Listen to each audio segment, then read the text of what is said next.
Hello, grade 3. Welcome to our new science session. Today we will complete explaining Unit 9, Lesson 2, What are the states of matter? Let's get started. As we studied last time, anything around us is called matter. And we said that we have some physical properties for matter. But of course not all matter are the same. There are three states of matter. These states are solid, liquid, gas. Now we will explain each of them. The first state of matter is called solid. What is solid? Solid is matter that takes up definite amount of space. What is the meaning of these words? If we look at this car, will the space that the car takes be different from being in front of your house or being anywhere else? Of course not. The same amount of space will be taken place by the car. Even your laptop, will it take different amount of space when you put it on your desk or when you put it anywhere else, inside your bag or anywhere else? Of course not. It will take the same amount of space. So a solid is matter that takes up a definite amount of space. Also, a solid has a definite shape. What is the meaning of definite shape? It means a specific shape. Its shape doesn't change when you cover it, when you put it inside your bag, when you put it inside your pocket, or when you put it inside a box. The shape will stay the same.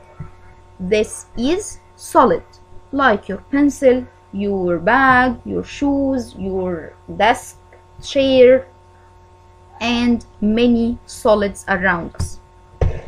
The second state of matter is a liquid. What is a liquid? A liquid is a state of matter that takes up definite amount of space, like a solid. It takes up space, but it doesn't have a definite shape. Does water have shape? Of course not. But it takes the shape of its container. A liquid takes the shape of its container. Here, the water inside this jar takes definite amount of space, but it doesn't have shape. It takes the shape of this jar. What about the water here in the glass? It takes the shape of the glass. It takes the shape of the tube. It takes the shape of the beaker. So any liquid, not only water, doesn't have definite shape. It takes the shape of its container. The third state of matter is a gas. What is a gas? A gas is matter that doesn't take up definite amount of space. Let's look at the air.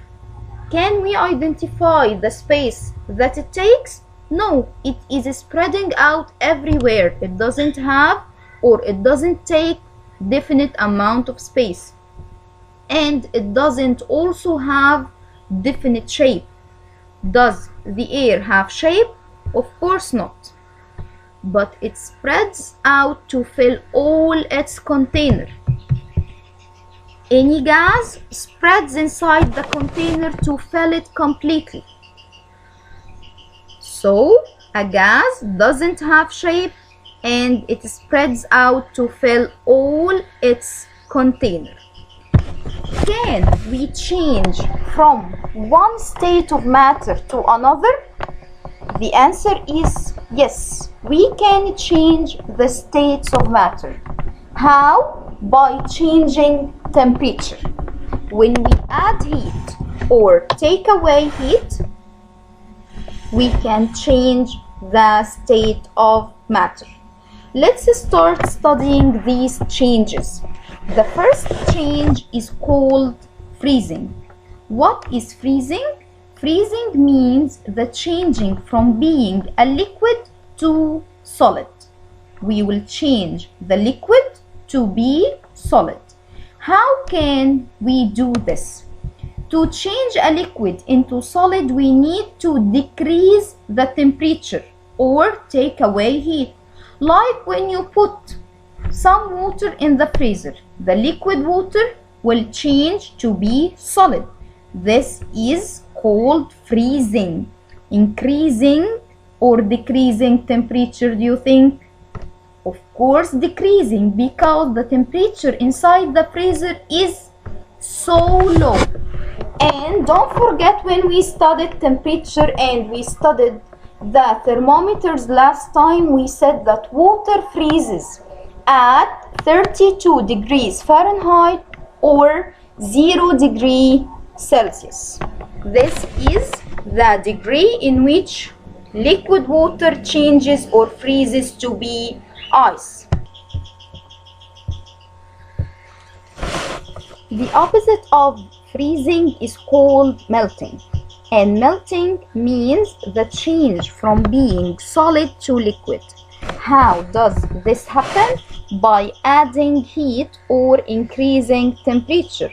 Like here, when you leave some ice cubes out of the freezer, they will take some heat. They will warm and change to be liquid water. This is melting. A third change, which we already studied in the water cycle, if you remember, is called evaporation. Evaporation means the change from being liquid to gas. How does this happen? By adding heat to a liquid. When you add heat, like here, the fire on the stove, when you add heat to the liquid water, it changes to be water vapor, which is a gas. So evaporation means the change from being a liquid to a gas. Another example for evaporation, like these puddles of water. We can see them clearly when it rains. When it rains, some puddles of water are there on the floor. When this water is heated by the sunlight, they change to be water vapor, which is a gas. Can we see them when the sunlight heats them? Of course not. They will not be here anymore. They will disappear. So the change from being a liquid to a gas is called evaporation. The opposite of evaporation is condensation, and condensation means the change from being a gas to liquid. How does this happen? This happens by taking away heat or even hitting a cold surface. Like here, the water vapor which is going out of the pot hits the lid of the pot, so some drops of water are formed here because of condensation or the change from being a gas to a liquid.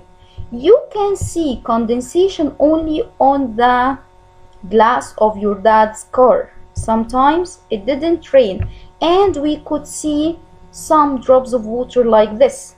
Why? Because water vapor loses energy when it hits this cold glass, so it condenses or changes to be some drops of liquid water.